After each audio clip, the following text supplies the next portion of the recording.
Re tymi të zeza ngrihen mbi portin e Abu Dhabit, Emiratet e Bashkuara Arabe. Fotografuar të dielën pasdite nga një turist në balkonin e Mein Shift 4. Brenda një kohe shumë të shkurtër, lindja e mesme u shndërua në një zonë lufte, dhe pikërisht në mes të saj ndodheshin mijëra pushues gjerman të anijeve turistike. Mein Shift 4, nga TUI Cruises, është aktualisht i ankoruar në portin Zayed në Abu Dhabi. Një shpërthim i fuqishëm ndodhi atje të dielën pasdite, sipas kohës gjermane. Ministria e Mbrojtjes ka njoftuar që atëherë se 2 dronë iranian ishin përgjegjës, të cilët u rrëzuan në një depo në bazën detare Al Salam pranë portit. Kjo shkaktoi flakën e 2 kontenjerëve. Bild mësoi nga një pasagjer në bord. Ne morëm një alarm emergjence në telefonat tanë celular rreth orës 4:30 pasdite dhe na u tha të mblidheshim menjëherë në teatrin e anijes. Pati një zhorm të fortë shumë afër, raportoi një pasagjer tjetër. Ekuipazhi na udhëzoi të hynim brenda, të shmangnim dritaret dhe të ruanim qetësinë, shtoi ai, transmeton telegrafi. Atmosfera në bord është e tensionuar.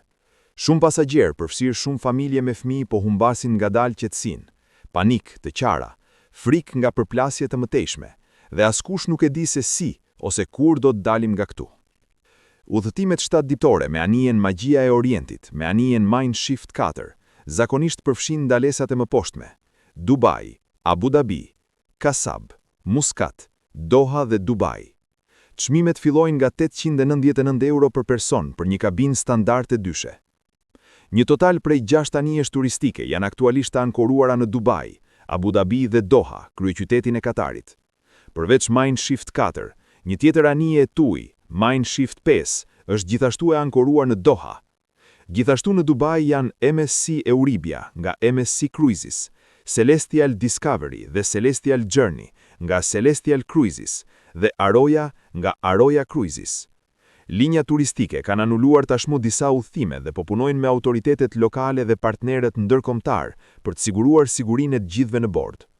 Është e qartë, të gjitha anijet do të qëndrojnë në port me pasagjerët e tyre në bord për momentin. Mbyllja e hapësirës ajrore dhe sulmet ndaj aeroporteve e bëjnë të pamundur kthimin në shtëpi me aeroplan. Dhe thjesht vazhdimi i udhëtimit me det nuk është një mundësi. Kjo do të kërkonte kalimin nëpër ngushticën e Hormuzit, që është vetëm pak kilometra larg Bregdetit iranian dhe aktualisht është e mbyllur për të gjitha anijet. Operacionet normale të hoteleve në anije po vazhdojnë përgjithsisht, kështu që të gjithë në bord po kujdesen për ta, u raportua.